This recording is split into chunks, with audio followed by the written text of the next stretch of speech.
Salam Bapak Ibu Saudara semuanya, selamat berjumpa kembali malam hari ini dalam acara online Discipleship Revival Total Ministry. Malam hari ini Bapak Ibu Saudara, kita akan sama-sama belajar firman Tuhan.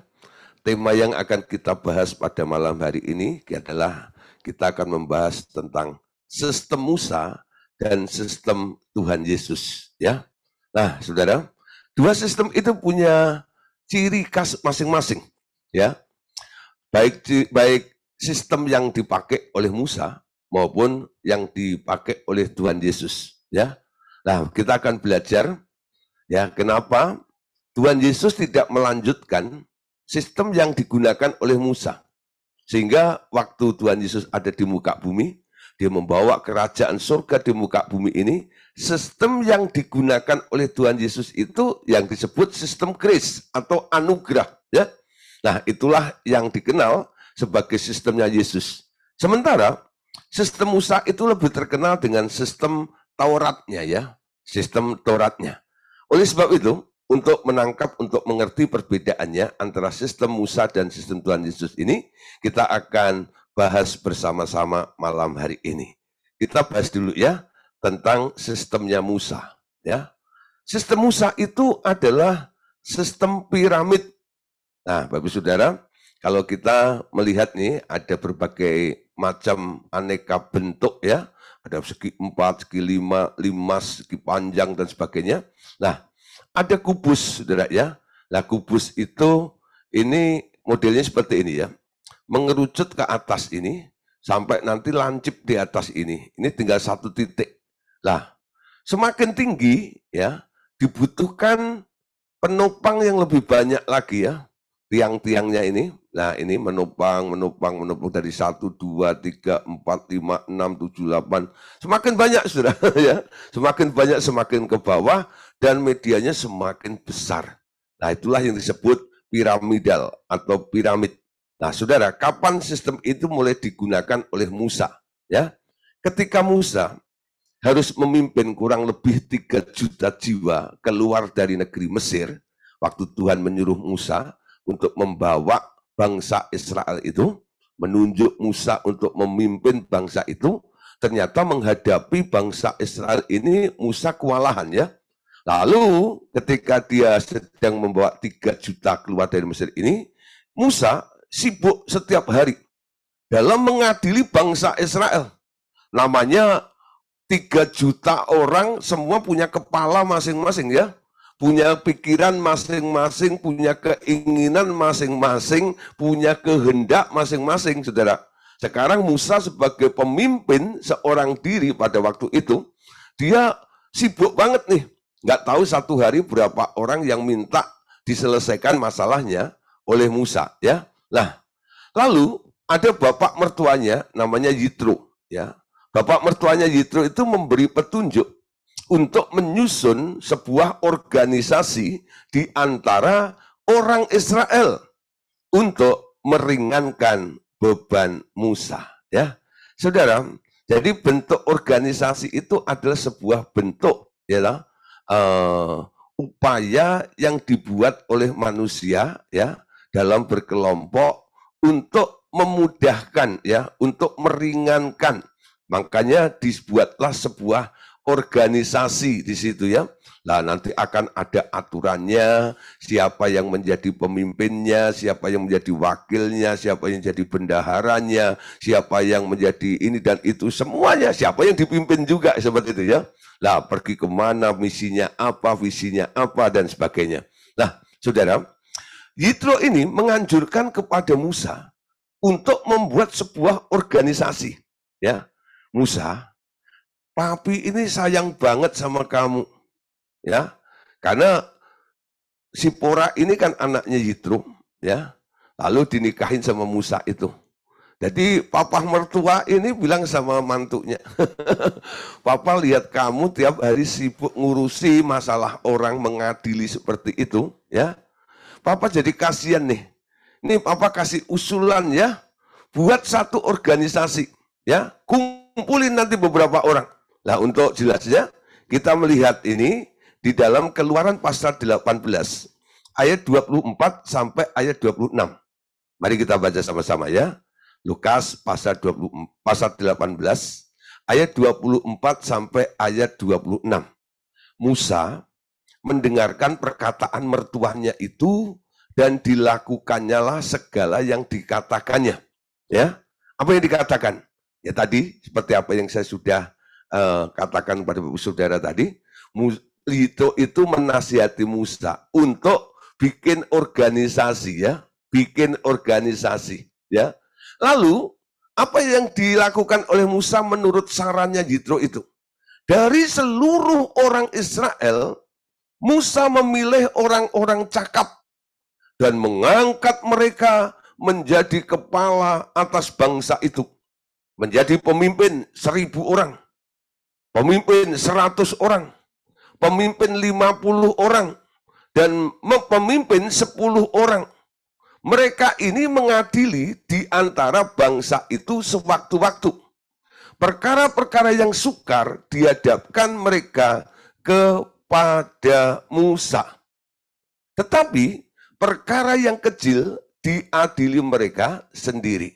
Perhatikan saudara, di gambar ini ya. Nah ini Anda perhatikan, ini orang-orang ya. Nah, jadi Musa itu idenya, dia memilih beberapa orang yang dianggap cakap. Ya, yang pertama dipilihlah orang ya atas 1000 orang, nah saudara. Jadi 1000 orang dicari oleh Musa. Kira-kira bisa nggak ya dia itu nanti ngurusin masalah permasalahan daripada bangsa Israel ini. Nah, dari 1000 ini dikumpulin ya. Nah, lalu ini orang-orang 1000 ini ya disuruh oleh Musa untuk menangani masalah-masalah yang ya biasa-biasalah gitu ya. Nah, lalu ada lagi yang dipilih, dicari nih orang yang lebih cakep lagi daripada 1000 orang itu untuk menempati posisi di atasnya, yaitu kurang lebih 100 orang nih ya. Ya. Nah, pemimpin 100 orang. Jadi antara 100 orang ini dipimpin oleh 1 orang, ya.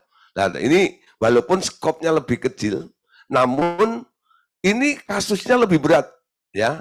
Dari menangani 100 orang dengan kasus yang lebih berat daripada menangani 1000 orang dengan kasus yang biasa, ya. Nah, lalu yang ketiga, saudara, Musa cari orang lagi yang lebih cakap lagi, ya, daripada 1000 orang yang bisa menanganin untuk 100 orang itu.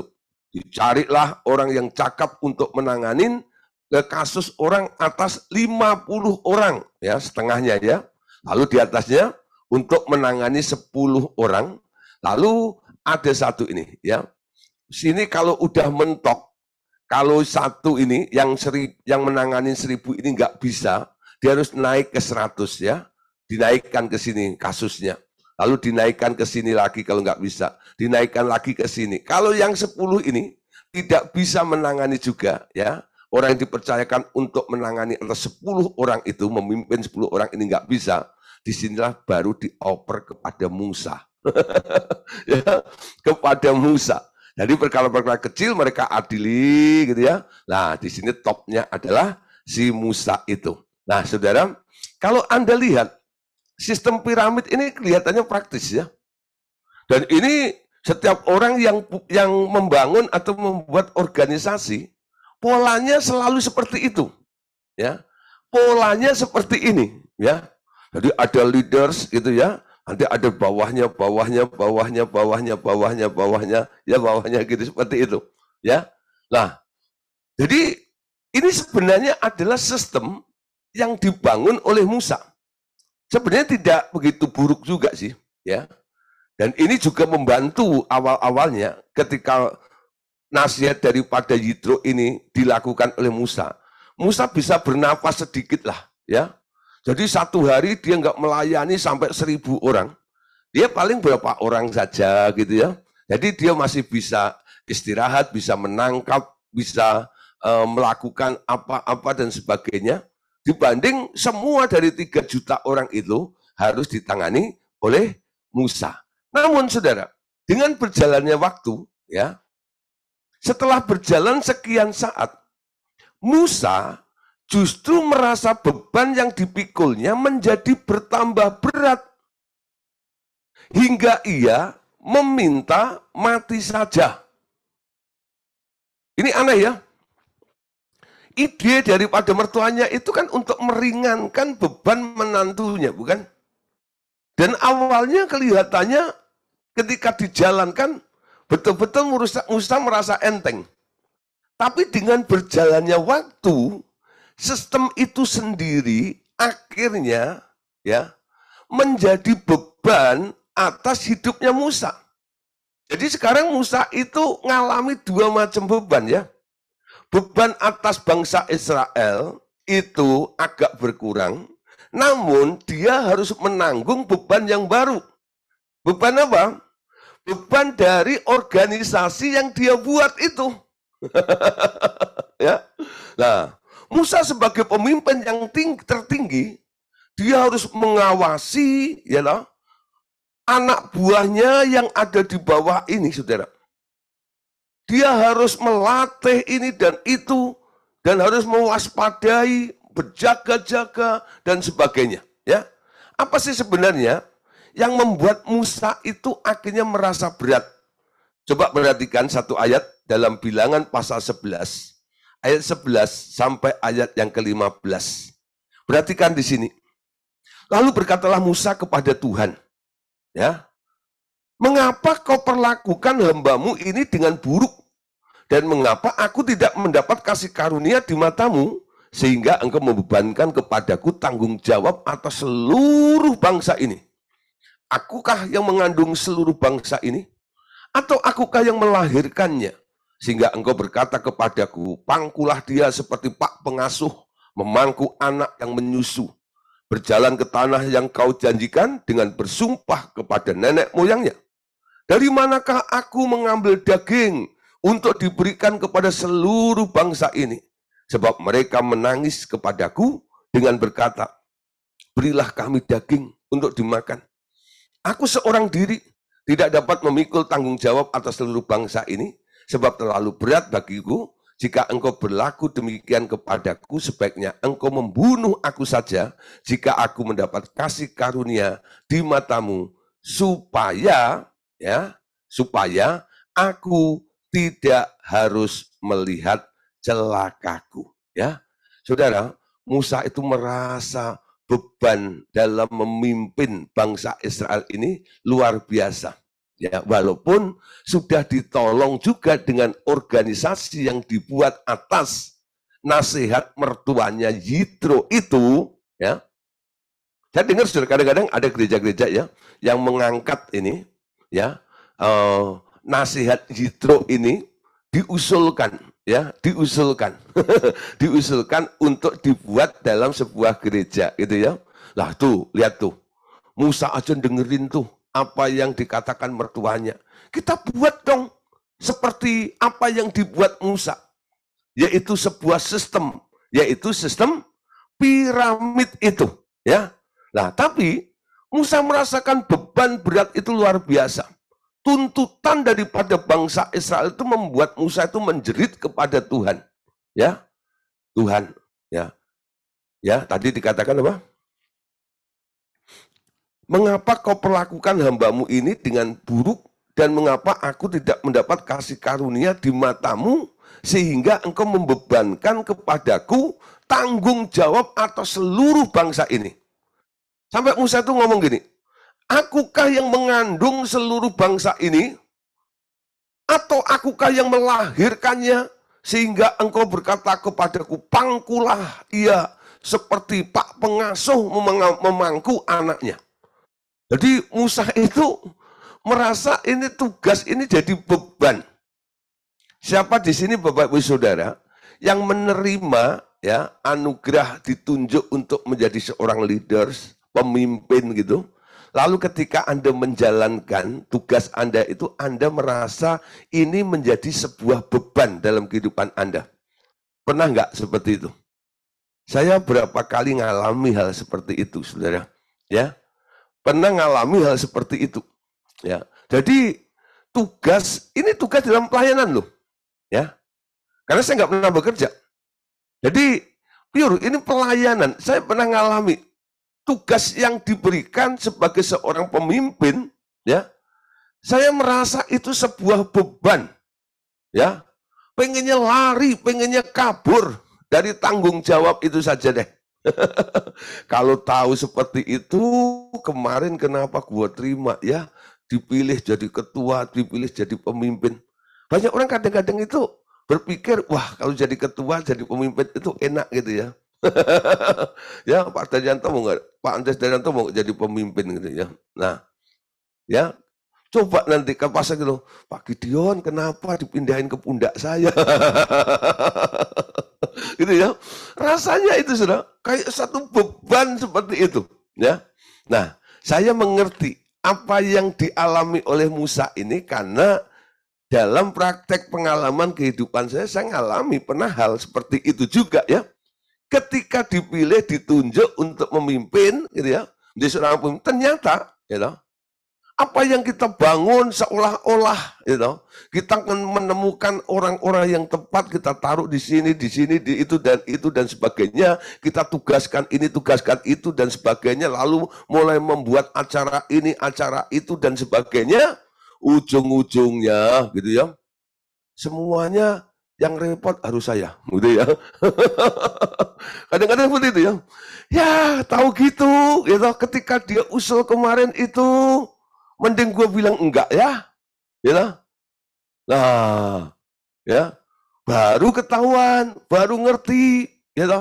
Menguras energi, menguras waktu, kadang-kadang biaya juga dan sebagainya ya. Nah, saya mungkin kasusnya beda dengan Musa. Tuntutan dari jemaat itu luar biasa ketika Musa memimpin itu. Bangsa itu sudah bosan dengan mana, dia minta daging, tuh, gitu.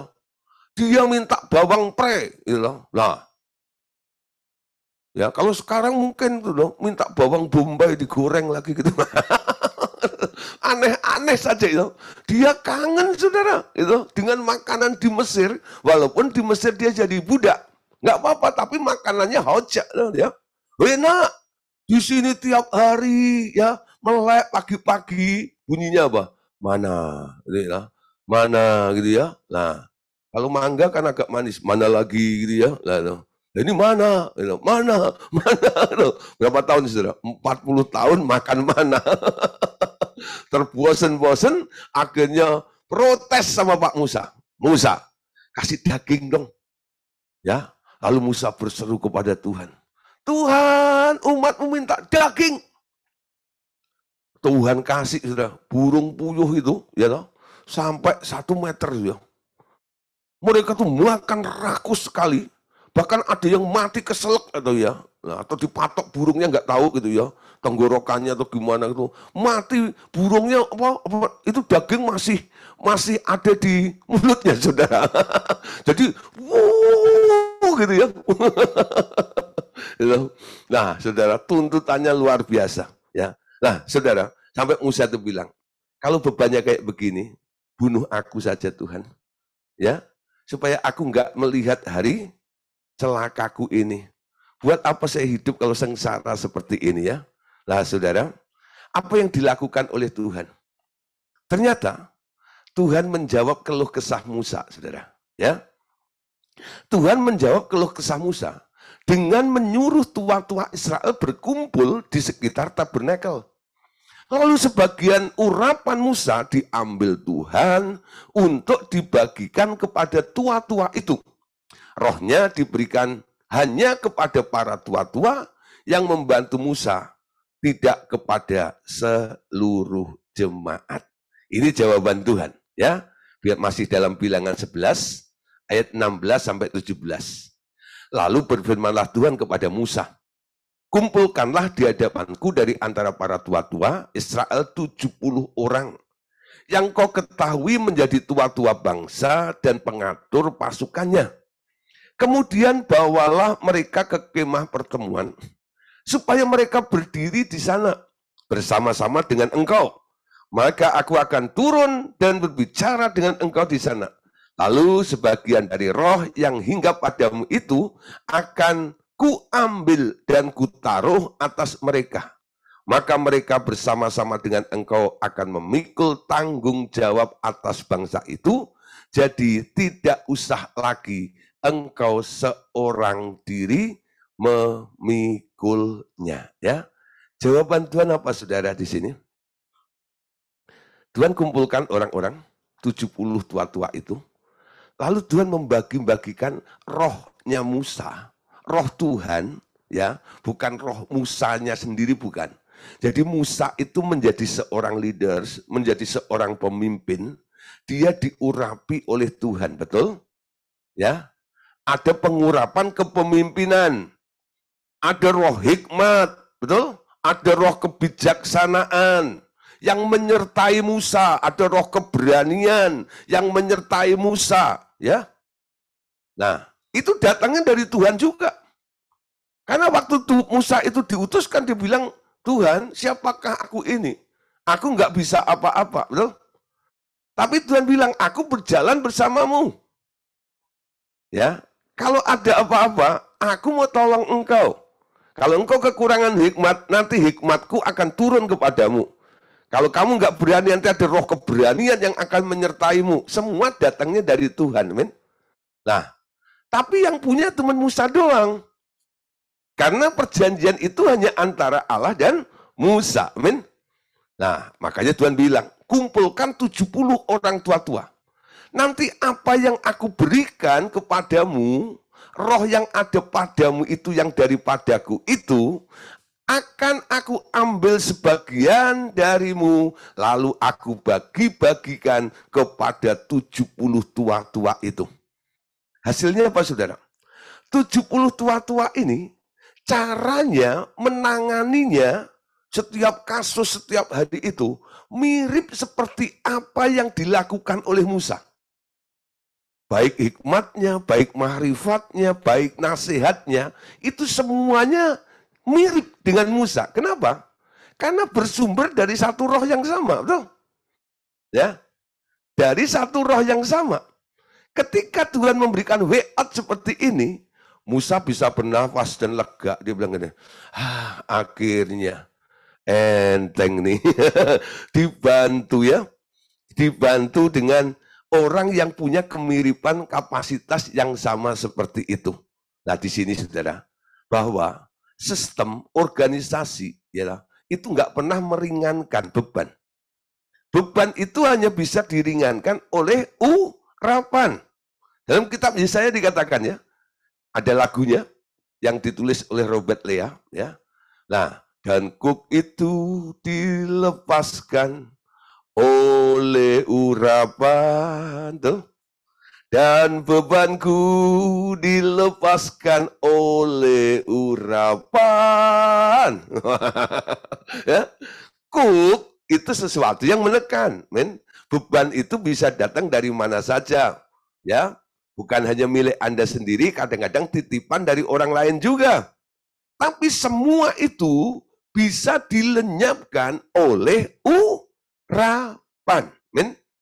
Makanya kalau orang menyembah Tuhan, lalu ada mengalami pengurapan dari Allah, merasa greng ya kayak kesetrum gitu, ya.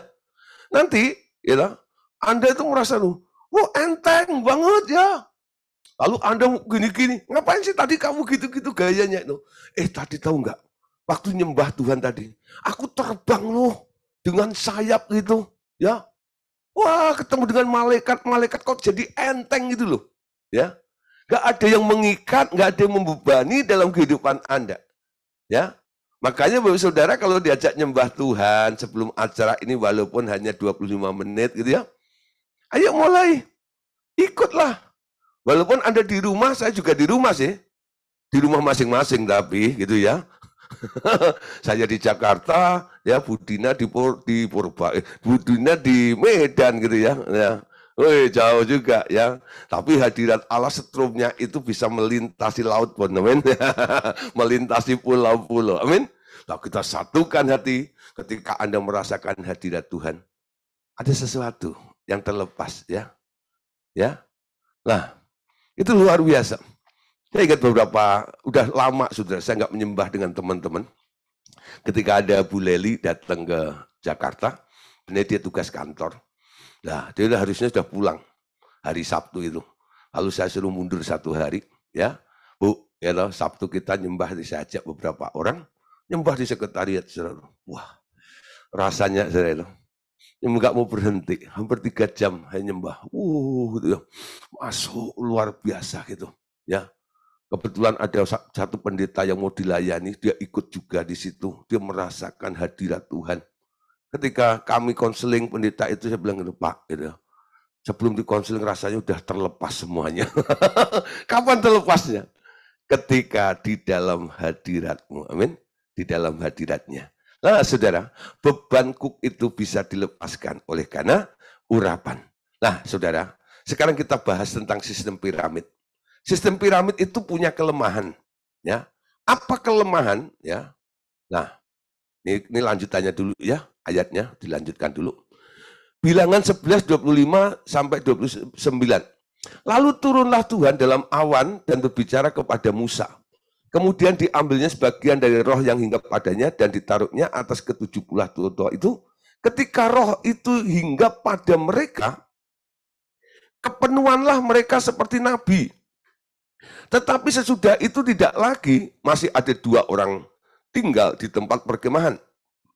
Yang seorang bernama Eldad, yang lain bernama Medad. Ketika roh itu hinggap pada mereka, mereka itu termasuk orang-orang yang dicatat, tetapi tidak turut pergi ke kemah. Maka kepenuhanlah mereka seperti nabi di tempat perkemahan. Lalu berlarilah seorang muda memberitahukan kepada Musa, Eldad dan Medad kepenuhan seperti nabi di tempat perkemahan. Maka menjawablah Yosua bin Nun, yang sejak mudanya menjadi abdi Musa, tuanku Musa, cegahlah mereka. Tetapi Musa berkata kepadanya, apakah engkau begitu giat mendukung diriku? Kalau seluruh umat Tuhan menjadi nabi, oleh karena Tuhan memberi rohnya hinggap kepada mereka. Ya, sampai Musa itu pikirannya gini ya, kalau bisa 3 juta orang itu semuanya kepenuhan roh gitu loh. Sehingga setiap masalah itu nggak harus diselesaikan Musa. Diselesaikan langsung di hadirat Allah, amin. Jadi hadirat Allah itu bisa menembus, walaupun pengurapan itu dilakukan di kemah pertemuan, namun di tempatnya Eldad dan Medad itu, walaupun kemahnya tersendiri, berbeda, dia ngalami juga, sudah hal yang sama nih, ya. Lalu ketika Yosua bilang, apakah 2 orang itu dihentikan? Kan nggak masuk kelompok kita di sini. Jangan. Justru aku pengennya, Musa itu bilang, kalau boleh seluruh bangsa ini ngalami hal yang kita alami ini. Amin. Kadang-kadang saya berpikir seperti itu juga ya. Kalau boleh nih ya, semua orang ngalami dengan Tuhan gitu. Betapa enaknya ya. Bengkel sepi nggak apa-apa. Ya, asal semuanya dijamah Tuhan. Amin. Ya. Tapi kalau Anda nggak dijamah Tuhan, nggak datang ke bengkel sendiri ya, terserahlah. Nah, saudara, disediakan bengkel itu supaya apa? Ya, kalau ada yang kerepotan, oke lah, datanglah, kami tolong, kami bantu. Amin. Nah, sekarang kita lihat apa kelemahan daripada sistem Musa. Ya, kelemahan dari sistem Musa itu ini, saudara. Ya,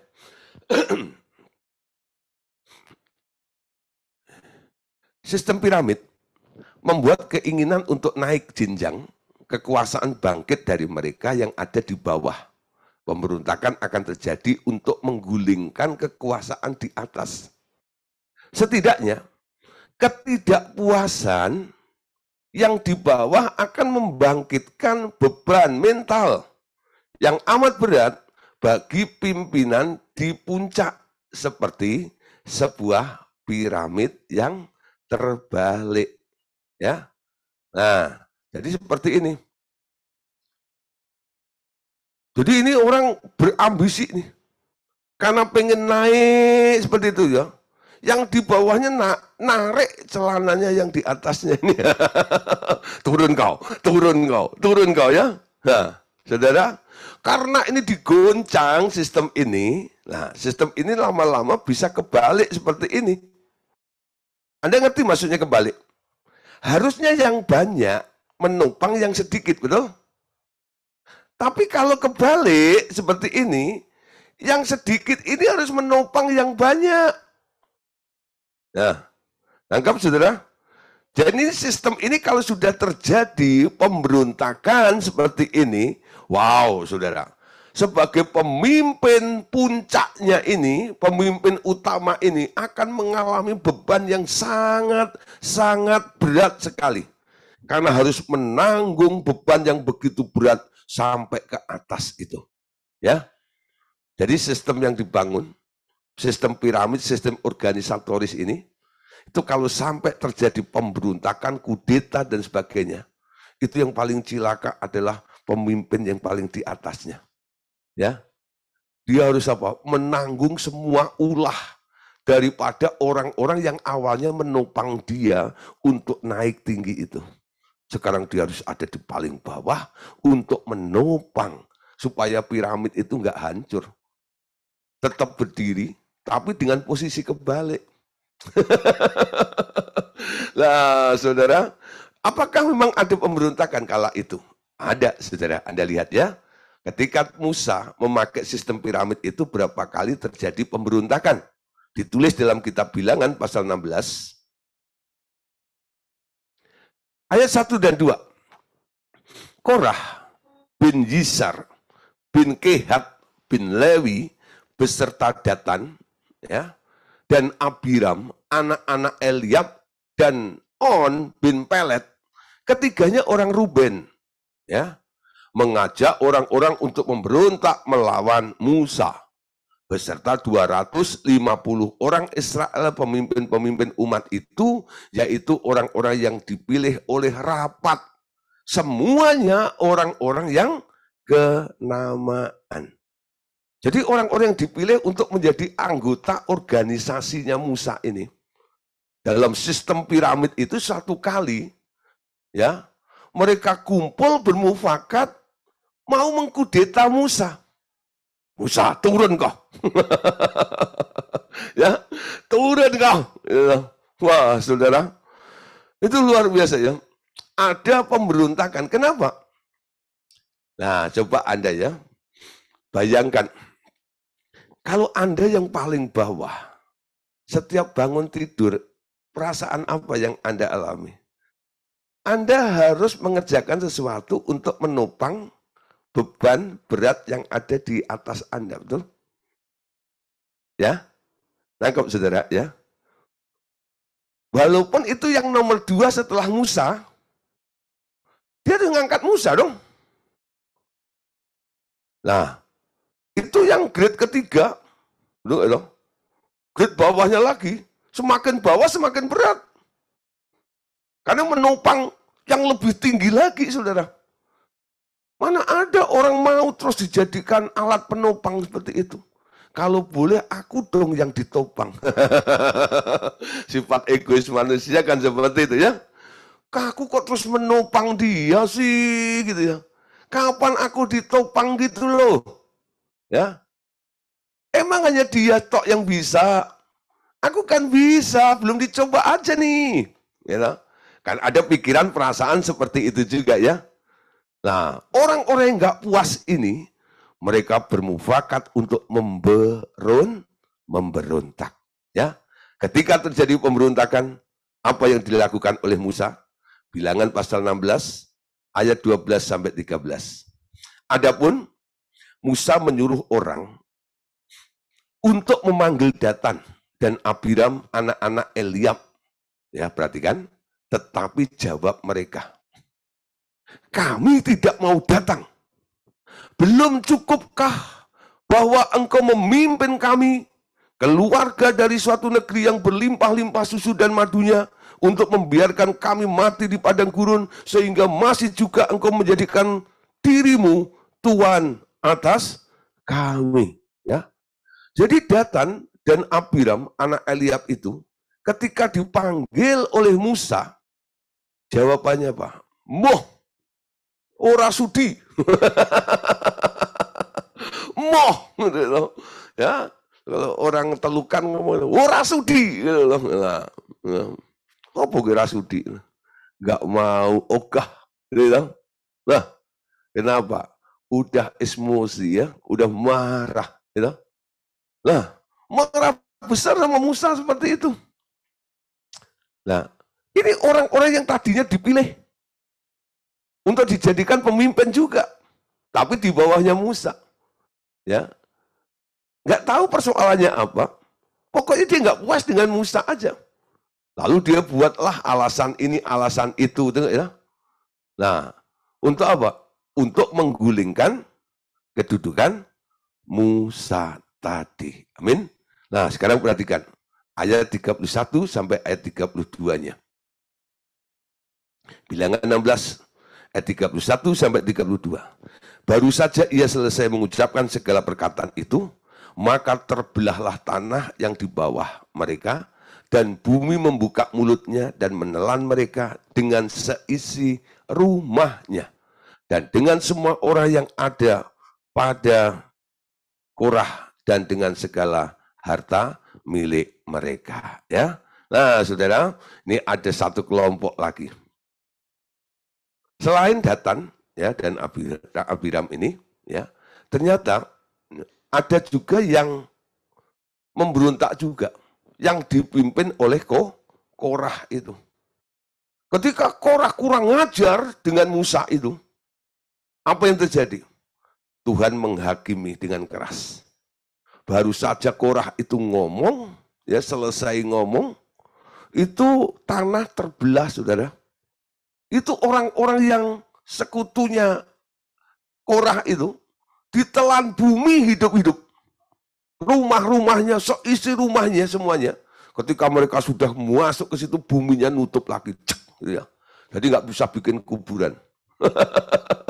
Ya, nggak usah bikin kuburan, saudara. Ya, itu kelemahannya. Jadi sistem Musa, sistem apa namanya, dinamit itu ya, piramida ini ya, punya kelemahan. Yaitu kelemahannya adalah memberi kesempatan yang di bawah untuk berontak karena dia pengen naik seperti itu, ya.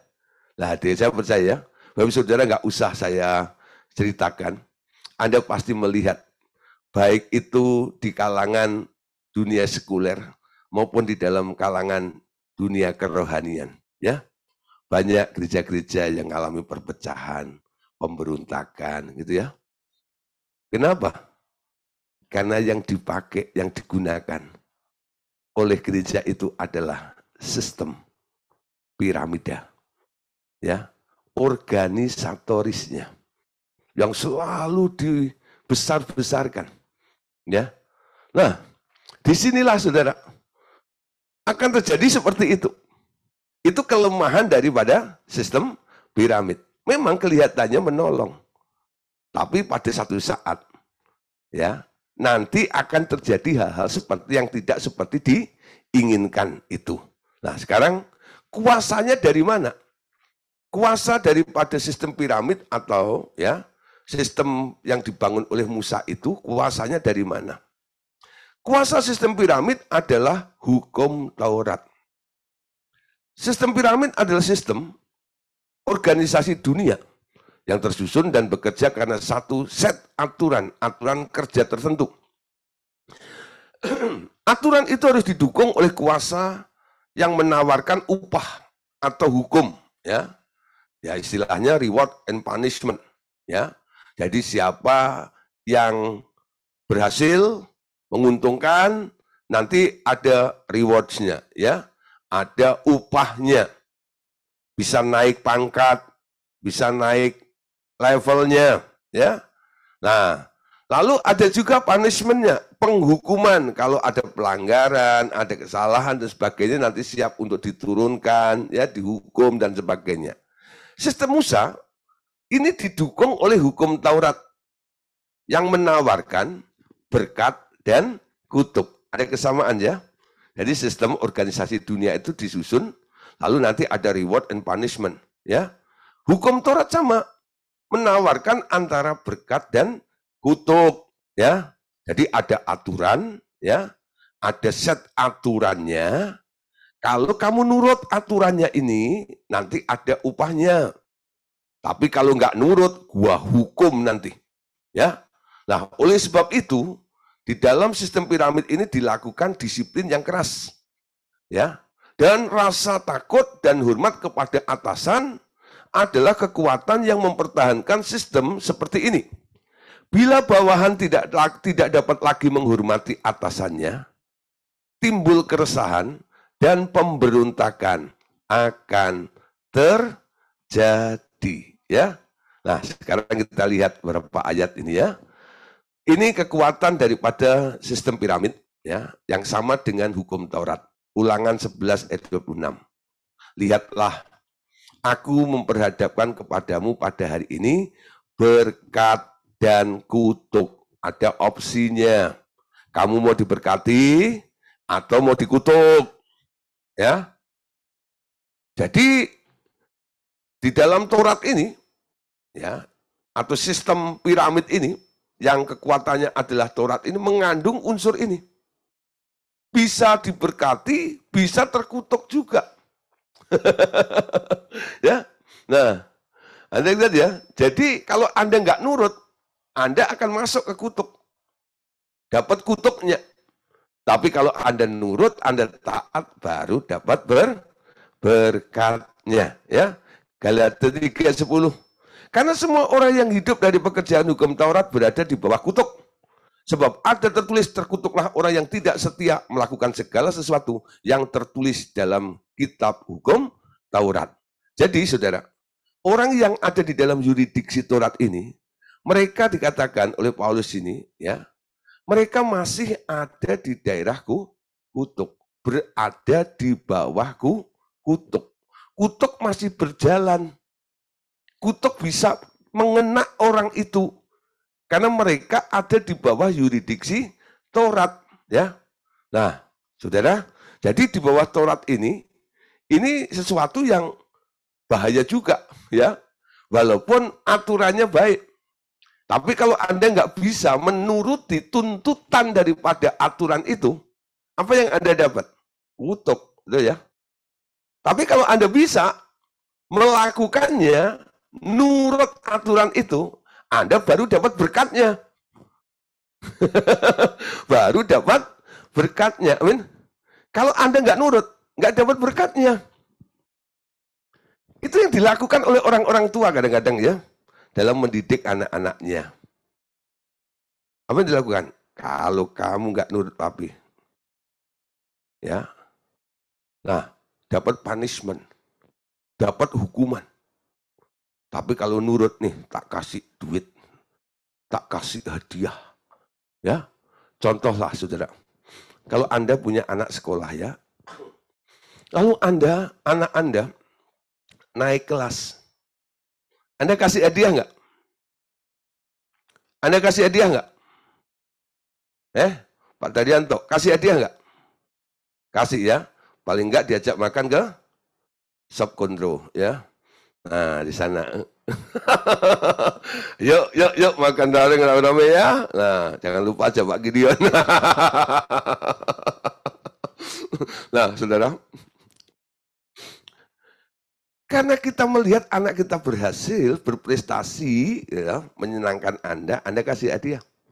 Ketika Anda ya naikkan kelas, lalu nggak naik kelas, Anda ajak makan, Anda kasih hadiah nggak? Enggak. Apa yang Anda lakukan? Marahin dia, betul nggak itu? Melototin sampai matanya keluar. Ya, khotbahin sampai hujan lokal, nyemprot semua.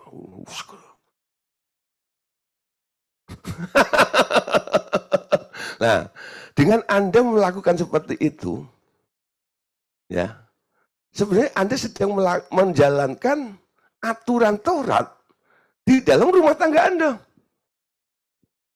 Anda memberikan blessing, berkat ketika orang itu nurut. Kalau nggak nurut, buat apa dikasih? Nah, nanti kita bandingkan ya dengan sistem yang dibangun oleh Tuhan Yesus.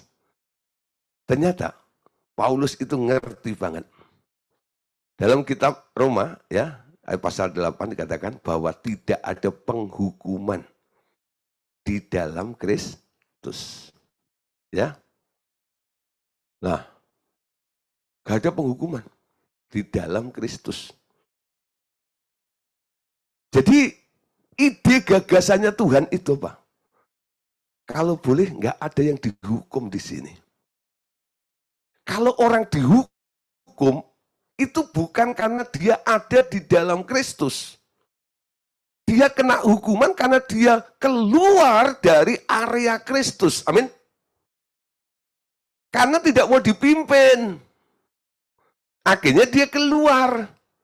Ketika dia keluar, di luar itu dia kena hukuman. Menghukumnya bukan di dalam. Dia kena hukumannya di luar. Amin. Itu perbedaannya. Jadi kalau ada orang percaya kepada Tuhan Yesus, lalu ngalami kena penghukuman, kena musibah ini dan itu. Dia itu bukan dihukum di dalam Yesus, enggak. Karena dia keluar, betul ya? Di luar Yesus, ya disebut dunia. Dunia ini sedang lenyap dengan keinginannya dan dunia ini sudah jatuh dalam penghukuman.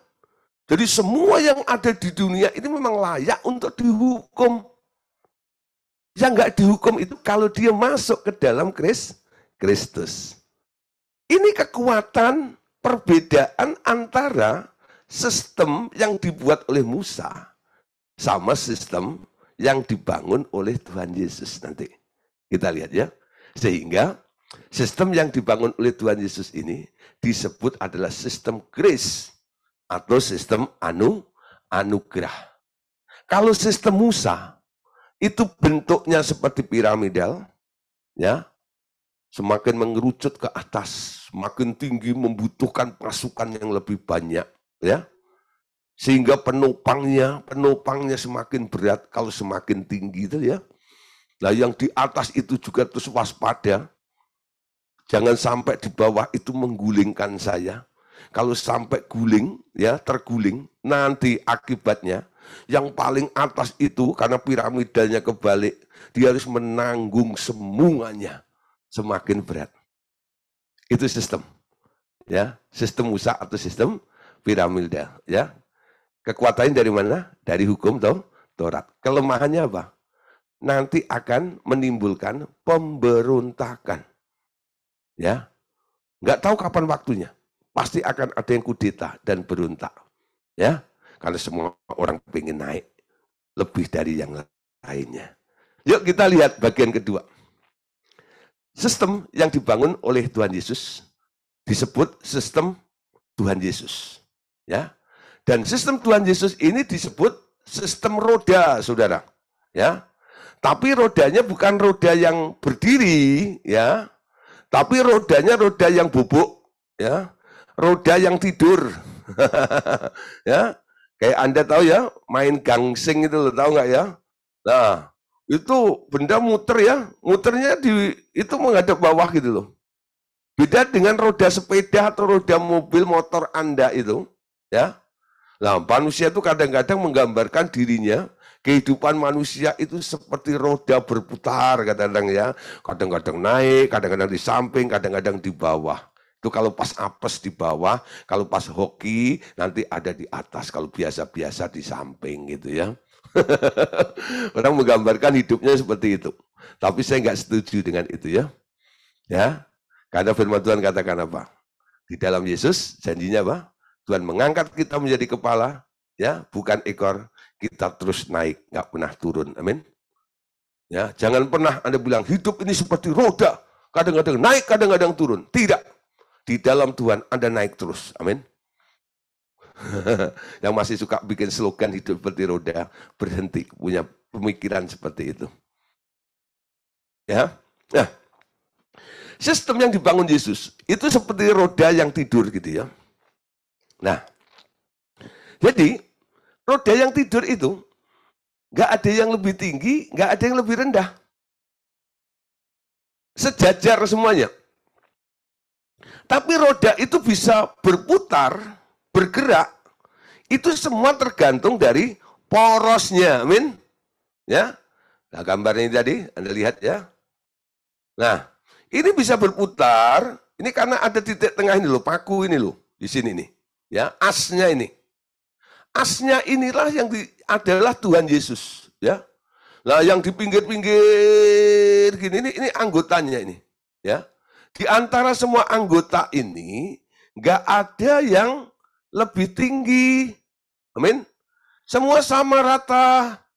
Nah, semua terhubung dengan jari-jari yang menuju pada satu poros yang ada di tengah ini. Terus, ya, terus semuanya terhubung, terkonek. Nah, semua digerakkan oleh as ini. Kalau asnya berhenti, semua berhenti. Tapi kalau asnya berputar, semuanya berputar. Jadi semua dikendalikan oleh satu ini. Dan yang satu ini beda dengan sistem piramid ya. Kalau sistem piramid itu satu, dia ada di atas, harus ditopang oleh yang di bawahnya. Tapi sistem roda ini, dia tidak menjadi beban kepada anggotanya. Amin. Nangkap saudara? Sistem piramid itu, yang satu itu harus ditopang, betul? Yang menopang merasa berat. Karena merasa berat, dia pengen berontak. Kapan saya bisa naik ke atas? Tapi yang dibangun oleh Tuhan Yesus, ya, sistemnya ini, Yesus pun sebagai poros utamanya, dia tidak menjadi beban bagi anggotanya. Jadi nggak ada beban di situ.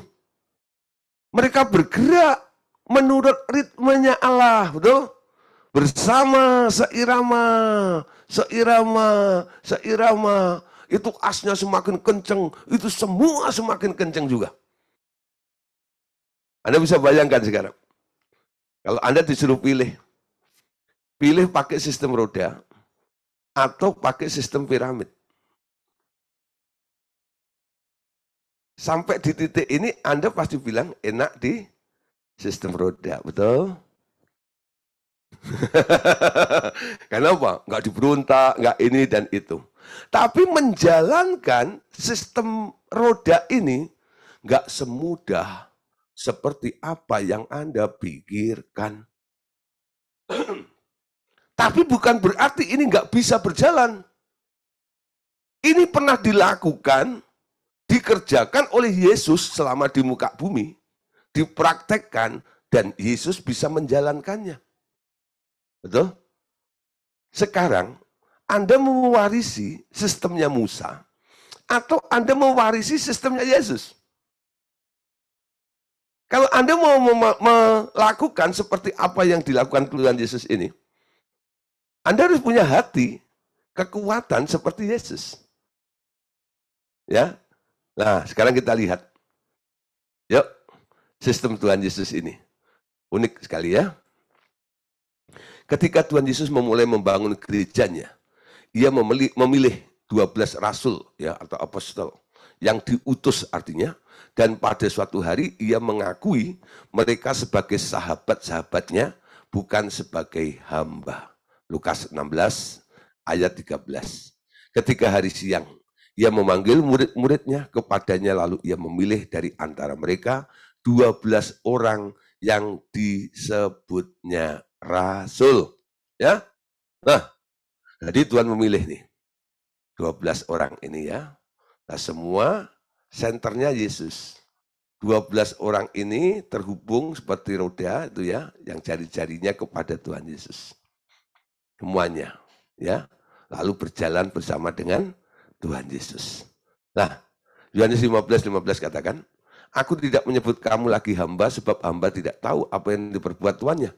Tetapi aku menyebut kamu sahabat karena aku telah memberitahukan kepada kamu segala sesuatu yang telah ku dengar dari Bapakku. Ya, dia menyebut itu sahabat-sahabatnya, bukan hambanya.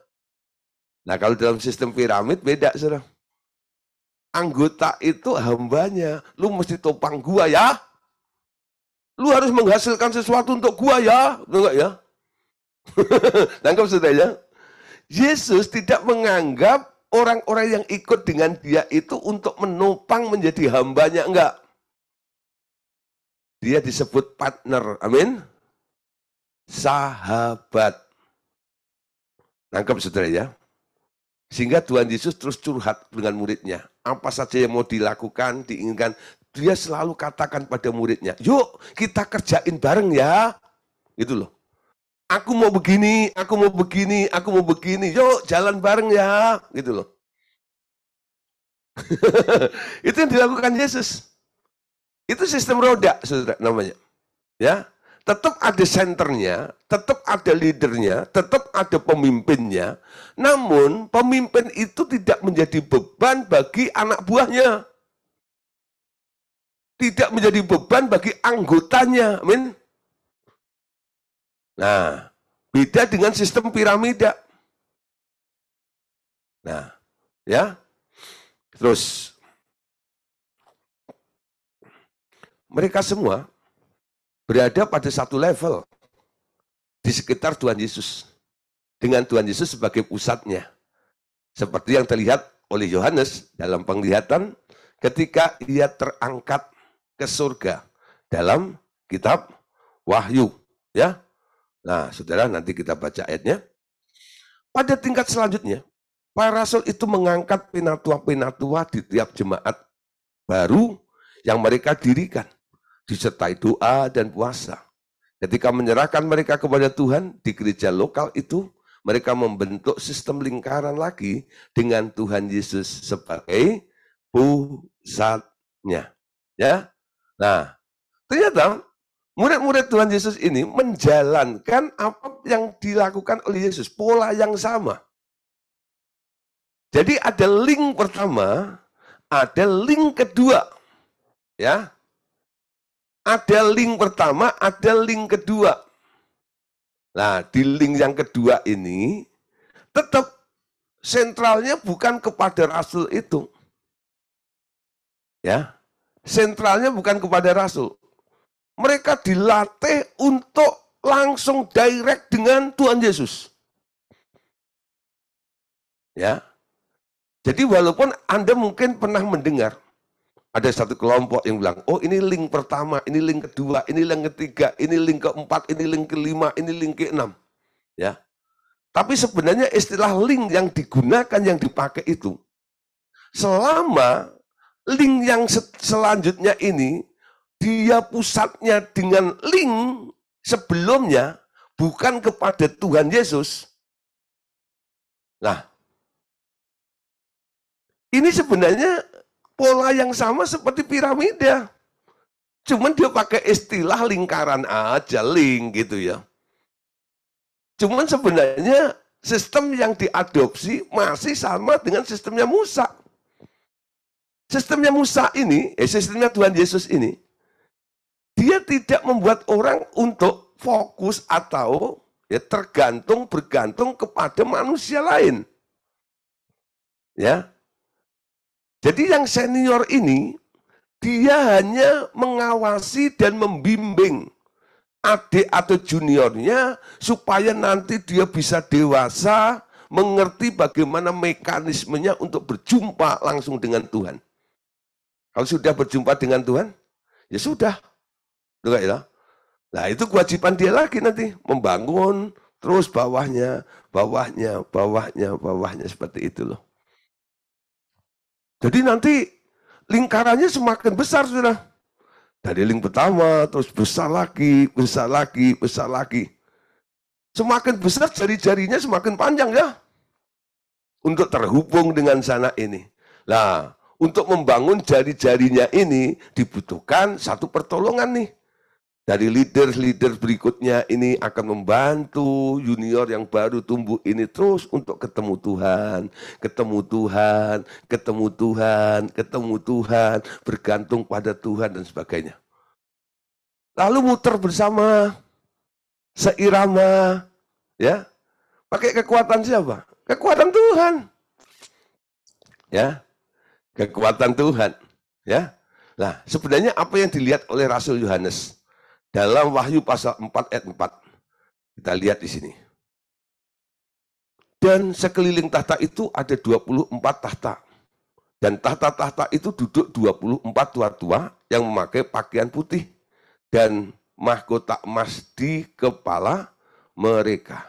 Ya, nah kurang lebih gambarnya seperti inilah.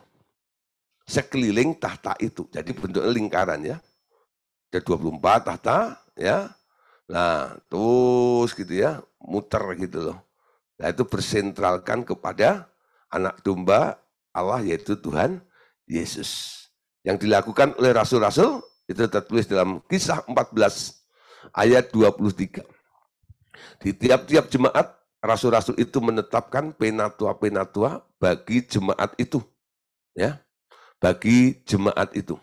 Dan setelah berdoa dan berpuasa, mereka menyerahkan penatua-penatua itu kepada Tuhan yang adalah sumber kepercayaan mereka. Ya, didoakan, ya, dipilih dengan hati-hati sampai dengan berdoa, berpuasa.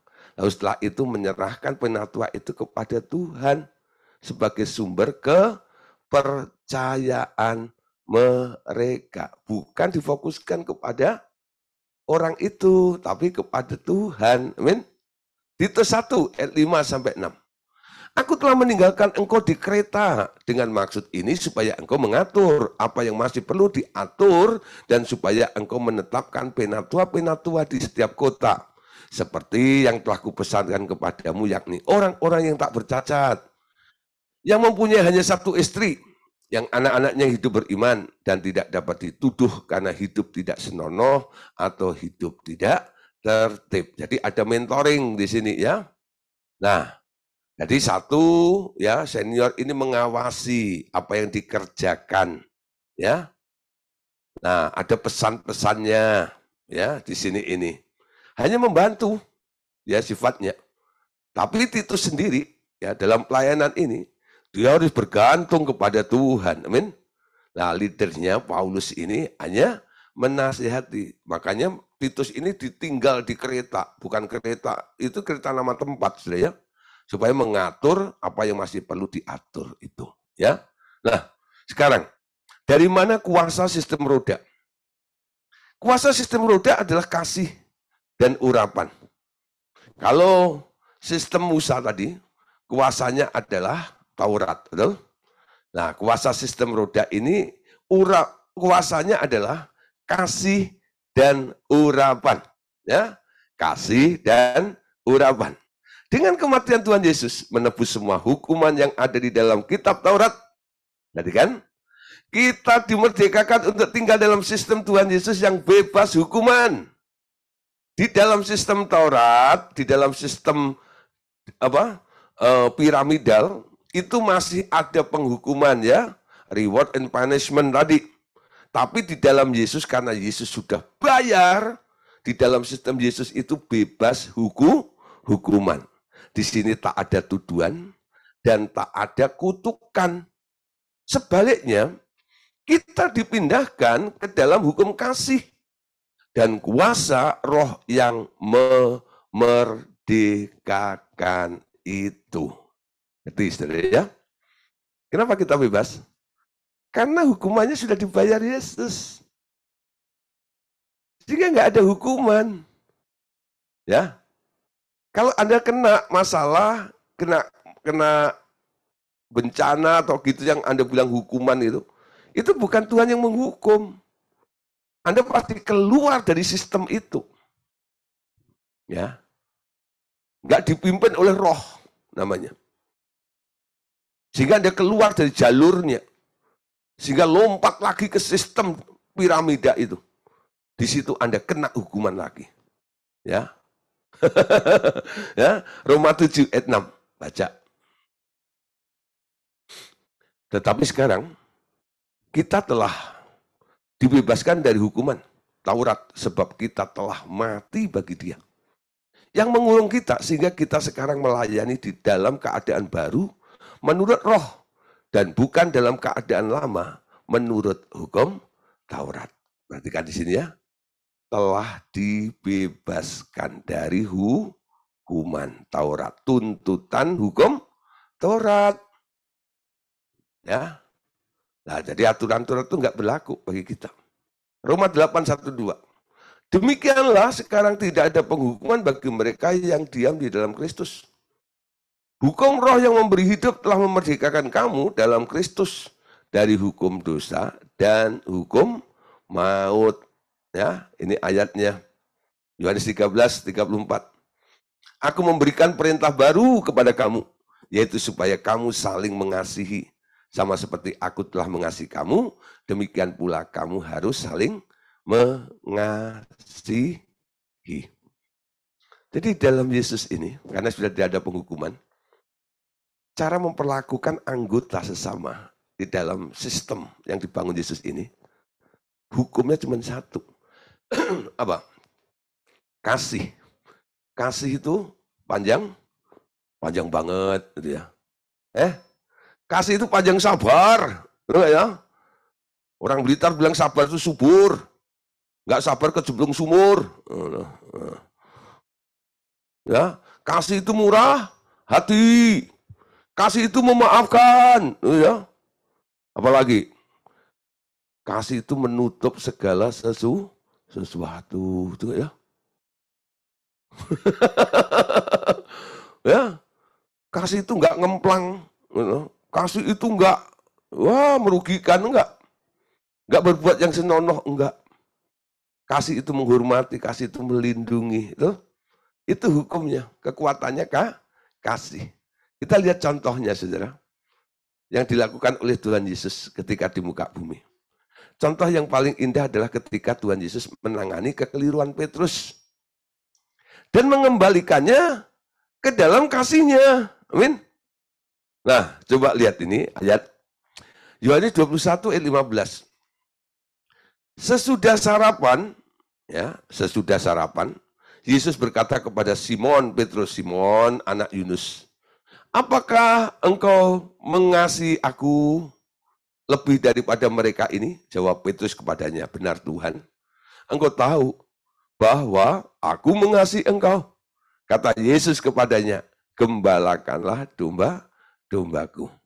Anda tahu apa yang dilakukan oleh Petrus? Apa yang dilakukan oleh Petrus? Menjelang kematian Tuhan Yesus, ada dua murid, betul ya?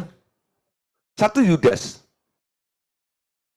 Dengan terang-terangan, ya, Yudas jual gurunya, betul? Dia khianati gurunya itu. Dia jual, ya, 3 keping perak. Yudas ya. Namun sebelum Yesus bangkit, Yudasnya sudah mengakhiri hidupnya dengan bunuh diri. Betul ya? Nah, urusannya udah beda lagi. Namun untuk si Petrus, dia punya kasus sendiri dengan Tuhan, dengan gurunya. Ketika dia mengikut gurunya itu, karena didorong jiwa patriotismenya, dia merasa berani, yang lainnya kan udah kabur. Petrus mengamati gitu. Ketemu dengan beberapa orang, ya, yang dibilang perempuan semuanya itu ya. Ditanya, kamu salah satu pengikut dia ya? Enggak, kenal aja kagak tahu. Kenal aja kagak tahu. Aku lihat kamu pernah bersama dengan dia. Tidak, sumpah sambil geledek. Kalau ada geledek masih mati dia. Untung malam sudah, jadi nggak ada geledek. Nah, Petrus pintar juga ya sambil geledek. Jadi dia bilang, enggak. Sampai akhirnya Petrus 3 kali menyangkal Yesus. Amin. Ya, padahal Petrus itu pernah dipuji oleh Yesus, bukan? Sampai Yesus bilang apa?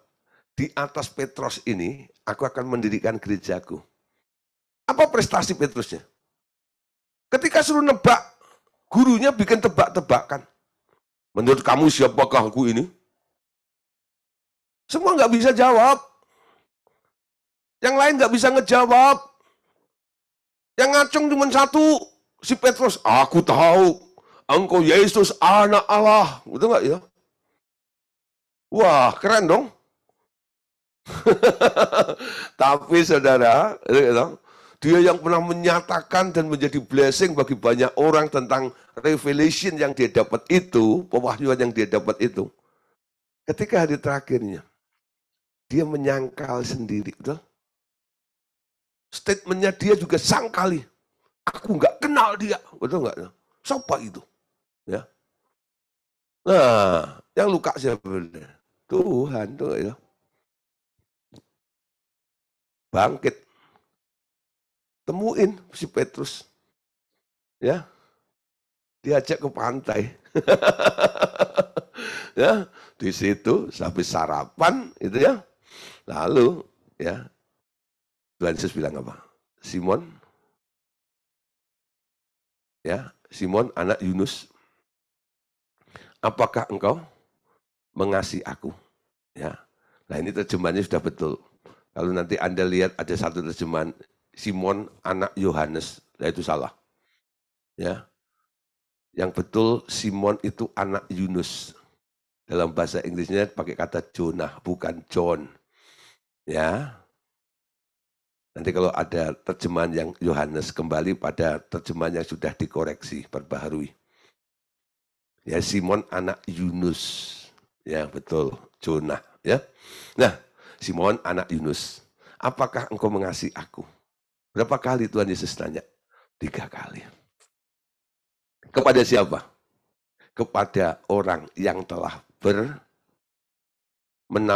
menyangkal dia, betul? Yesus nggak tuding-tuding Petrus. Lu kemarin ngapain? Ayo. Gitu. Enggak. Coba kalau Yesusnya mungkin siapa gitu. Bangkit itu pertama kali dicari loh. Ya. Nah, nanti gue ketemuin di situ dia. Ya. Lu ngomong apa kemarin? Katanya mau rela mati buat aku gini. Tanya sama perempuan aja nggak berani ngakuin gitu ya. Jadi waduh colok-colok gini. Kamu itu apa gitu ya. Ya. Nggak ada di sini, nggak ada. Karena sudah masuk sistem roda, amin. Itu adanya di sistem piramid, itu, amin. Kalau ada berarti kepleset ke sana, amin. Amin lagi. Sudah nggak ada lagi tunjuk-tunjuk kayak begitu. Sekarang kita ada di dalam sistem roda yang kekuatannya adalah kasih. Diterima apa adanya. Dikembalikan kepercayaannya. Gembalakanlah dombaku. Diberi kepercayaan lagi. Orang yang menyangkal udah buruk seperti itu masih diberi kepercayaan. Amin. Wah, itu luar biasa. Sistem yang dibangun itu. Nah, membangun sistem seperti ini, melakukan hal seperti yang Yesus lakukan, itu butuh kesabaran, betul? Orang Jawa bilang ususnya mesti dowo, betul nggak? Nah, tapi memang yang dijalankan seperti itu. Kalau cerita itu terlalu panjang, bisa sampai pagi nanti. Sebab kerajaan Allah bukan terdiri dari perkataan, tetapi dari kuasa. Amin. Nah, di samping kasih, kerajaan dibangun oleh Tuhan Yesus itu adalah kerajaan yang powerful, ya. Bukan omdo, ya. Nah, di dalam sistem piramid itu biasanya sistemnya dibangun dengan wah, satu ide, gagasan gitu ya. Yang gini ngomong doang. Itu enggak ya? Tapi di dalam sistem roda itu enggak, saudara ya. Bukan omdo, tapi power ya. Yesaya 10 ayat 27. Pada waktu itu beban ditimpakan mereka ke bahumu akan terbuang dan kuk yang diletakkan mereka atas tengkukmu akan lenyap ya. Nah, ini ada yang kurang di sini, and his yoke from your necks and the yoke will be destroyed because of the anointing oil ya. Nah, ini hilang di sini. Ini enggak ada terjemahannya di sini. Harusnya ada, dan kuk itu dilepaskan oleh karena urapan. Ya. Ada kuasa yang bisa membebaskan. Ya. Kalau sampai terjadi ada teguran, nasihat, dan dorongan, itu sifatnya bukan menghukum. Ya. Bukan hukuman. Teguran dan nasihat untuk mengembalikan seseorang ke jalan yang benar. Pengampunan, hiburan, dan pengembalian kepercayaan yang semula adalah cara kasih yang membangun dan bukan meruntuhkan. Amin. Dalam sistem roda masih ada teguran, ya. Jadi kalau satu kali saya lihat mungkin Pak Andreas gitu ya, yang ada dalam sistem roda kami, saya tegur gitu ya. Nah, tapi bukan untuk menjatuhkan, bukan untuk mengolok-olok, bukan. Tapi ini untuk apa? Untuk menasihati, ya, memberikan dorongan seperti itu, ya. Nah, ketika ada alasan-alasan seperti itu, kita memberikan way out-nya, betul?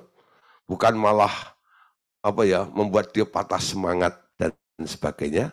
Dan yang paling penting, kembali memberikan kepercayaan. Men, ya. Saya ingat satu kali, ya, saya melakukan kesalahan, ya. Nah, waktu itu Pak Andres masih ada. Lalu Pak Andres bilang gini, habis seminar, gitu, besok bisa datang ke sekretariat. Akhirnya saya datang ke sana. Lalu Pak Andres itu tunjukin SMS, waktu itu belum ada WA ya, SMS. Saya dapat SMS begini, betul nggak? Gitu ya. Saya bilang, betul Pak. Ya, jadi orang yang SMS itu ngomong gini, dan ada omongan lagi tuh, Pak, ya, Gideon itu udah nggak pantas pakai lagi, ya, untuk melayani di RTM ini dan itu. Ya, yang Pak Andres nggak setuju yang di bawahnya. Yang di atasnya dipertanyakan, saya akui saya salah.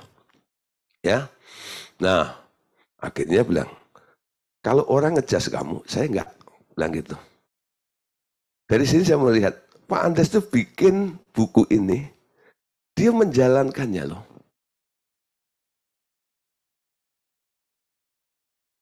Dan saya merupakan saksi, salah satu saksinya, yang ngalami, ya, dikembalikan kepercayaannya, ya. Setelah apa? Setelah didoakan, setelah dinasehati, betul nggak itu? Setelah diarahkan, kembali untuk memimpin lagi. Bukan dibuang, bukan ditinggal seperti SMS tadi itu. Buang aja Pak itu ke laut. Enggak.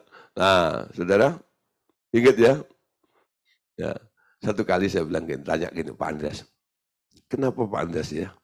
Kalau ada dari tim yang salah gini, Pak Andreas kok nggak buang aja ganti yang baru gitu kan nggak jadi beban bagi Bapak. Andreas jawabannya begini, orang biasa jemaat aja datang ke sini, ya kita perbaiki. Apalagi orang-orang yang sudah dekat dengan kita, sudah tahu dengan dia. Masa kita nggak punya hati untuk memperbaiki dia? Hatinya begitu. Dari pengalaman seperti ini saya tahu hatinya Tuhan tuh. Dia nggak pernah membuang orang, amin. Dia selalu menerima. Itulah kasih, amin. Menerima apa adanya, bukan ada apanya, amin. Ya, yang masih ada apanya ini, ada apanya dong. Ya, dang ding dong, oh dang ding dong, wow. Nah, mulai ya, perkuat ya, dorongan kasih itu. Oke, sedikit lagi saudara ya. Nanggung harus dihabiskan. Matius 18:15. Apabila saudaramu berbuat dosa, tegurlah dia di bawah 4 mata. Jika ia mendengarkan nasihatmu, engkau telah mendapatkannya kembali. Amin. Nah, ini nasihatnya ya. Anda lihat, ini trik caranya. Jadi kalau Anda mendapati orang bersalah, tegur dia 4 mata, ajak ngobrol berdua. 4 mata itu artinya apa? Matamu 2, matanya dia 2, betul? Nggak ada yang lainnya. Kalau dia mengaku, mendengarkan nasihatmu, engkau mendapatkan dia. Karena engkau mengasihi dia. Betul? Kalau dia tidak mau di bawah 4 mata, ambil saksi. Ya, 1 atau 2 orang sehingga ada 4 orang atau 3 orang. Ada saksinya. Bahwa aku telah menasihati dia. Betul? Kalau sudah di depan 4 orang atau 3 orang ini, dia tidak mau mendengarkannya, bawa di hadapan jemaat, diumumkan di situ. Kalau diumumkan dia tidak mau bertobat segala macam, ya anggap aja sebagai orang yang nggak beriman. Tapi sudah melalui pertahapan ya. Tahap pertama, tahap kedua, tahap ketiga. Amin. Tapi jangan langsung di tahap ketiganya. Belum Anda tegur 4 mata, langsung diumumin di jemaat. Jangan. Tegur dulu. Ya, tanyain. Dia nggak ngaku, cari saksi. Nggak ngaku juga, ya baru diumumkan. Di grup atau di di jemaat seperti itu. Itu cara alkitabiahnya ya. Nah, Lukas 17 ayat 3. Jagalah dirimu, jikalau saudaramu berbuat dosa, tegurlah dia. Dan jika ia menyesal, ampunilah dia. Jadi yang diampuni yang mana? Yang menyesal. Kalau nggak menyesal, coba, kenapa kalau yang nggak menyesal nggak diampuni? Ada orang tanya sama saya, Pak, ayat ini bilang, jagalah dirimu, jikalau saudaramu berbuat dosa, tegur dia. Dan jikalau ia menyesal, ampuni dia. Nah kalau dia nggak menyesal, Pak, ya nggak diampuni. Lah kenapa nggak diampuni, Pak?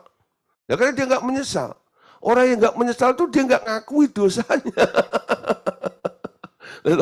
Lah kalau dia nggak ngaku salah, apanya yang perlu diampuni, betul? Kalau dia ngaku salah, Anda berkewajiban mengampuni dosa orang itu. Amin. Nah, tapi kalau kesalahannya itu utang duit saya, Pak, gimana? Masa saya bilang ampuni sudah gitu. Ya, gimana coba ya? Ada setelah beberapa pertanyaan itu kadang-kadang lucu-lucu seperti ini ya. Tentang mengampuni itu. Pak, kalau itu utang duit, Pak, gimana Pak? Kalau macam. Ya, saya bilang gini. Ya, kamu jangan bilang utangnya langsung lunas gitu. Sini ya. Aku ampuni, di dalam pengampunan ini kamu akan kembali terhubung dengan Tuhan dan berkat Tuhan mengalir lagi dalam dirimu. Sini tak doain ya, supaya berkat Tuhan melimpah ruah dalam hidupmu. Nanti kamu bisa bayar utangmu kepadaku. Gitu. Tak kasih caranya ya. Nanti pasti ketemu ini. Ada orang-orang yang kadang-kadang memanfaatkan hukum kasih gitu ya. Orang Kristen itu penuh dengan kasih gitu ya. Lalu kita dijebak di sini gitu. Anda harus cerdik, betul? Cerdik seperti ular, tulus seperti merpati. Amin. Ya. Nah, jangan terus Anda nggak ngerti cara menyelesaikan masalah sehingga Anda dimanfaatkan banyak orang juga. Amin. Itu namanya bodoh, ya. 1 Tesalonika 5 ayat 14. Kami juga menasihati kamu saudara-saudara, tegurlah mereka yang hidup dengan tidak tertib, ibulah mereka yang tawar hati, belalah mereka yang lemah, sabarlah terhadap semua orang. Amin. 2 Tesalonika 3:15. Tetapi janganlah anggap dia sebagai musuh, tetapi tegurlah dia sebagai seorang saudara. Amin. Jadi kalau kita menegur orang ini jangan anggap dia musuh, anggap dia saudaramu.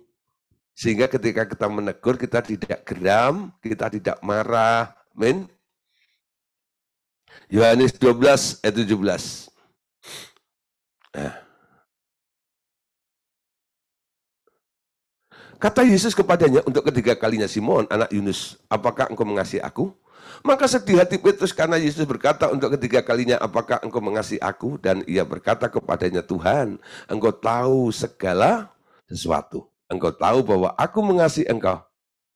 Kata Yesus kepadanya, gembalakanlah domba-dombaku. Indah sekali ya. Petrus yang sudah banyak melakukan kesalahan, diberi kepercayaan kembali oleh gurunya. Bagian terakhir. Sekarang bagaimana kondisi gereja Tuhan? Gereja dalam kenyataan sekarang itu seperti apa? Usaha untuk mewujudkan sistem roda di dalam gereja dengan struktur yang sekarang amat sukar. Kenapa? Karena selalu akan mengarah kembali kepada sistem piramidal Musa ini. Ini pengaruh dari orang-orang yang sudah terbiasa dengan sistem piramidal itu yang menuntut adanya satu pimpinan di dalam gereja.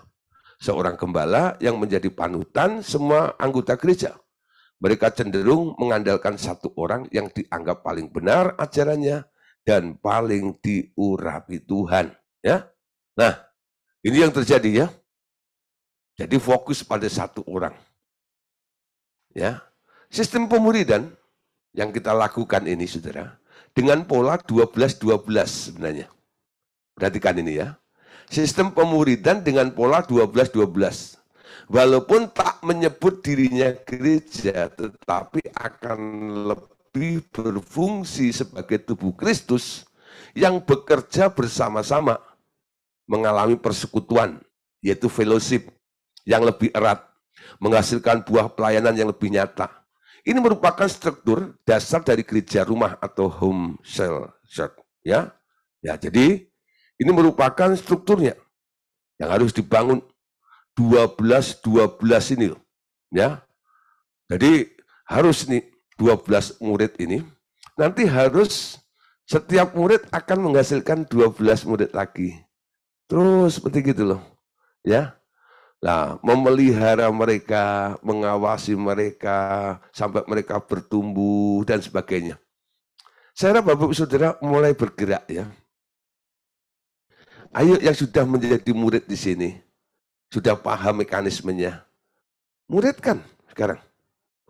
Orang-orang yang Anda kenal, ya, mulai ajar mereka untuk berfokus kepada Tuhan kembali. Ajak mereka berfellowship, betul? Ya di luar hari Minggu lah. Kalau hari Minggu sudah menjadi hari untuk bergereja, ya silahkan ke gereja masing-masing. Ya, kita tidak bikin gereja baru. Tapi kita hanya berfellowship, menyembah Tuhan, supaya orang itu punya hati. Ya, ngerti, masuk dalam sistem. Apalagi kalau mereka tuh ada di dalam gereja yang masih kental dengan sistem piramidalnya. Nah, Anda boleh tarik ini, supaya mereka merasakan indahnya sistem roda yang dibangun oleh Tuhan Yesus ini. Ya, malam hari ini kita sudah belajar tentang dua sistem dengan perbedaannya, dengan kekuatannya masing-masing, dengan kita melihat, kalau kita lihat sistemnya Musa itu ruginya di mana? Kalau kita pakai sistem roda, enaknya di mana? Walaupun harus dengan kekuatan kasihnya itu. Tapi saya percaya kalau Tuhan Yesus dan para rasul bisa, kita pun juga bisa. Amin. Tuhan Yesus memberkati kita semuanya. Amin. Oke, sekarang kita akan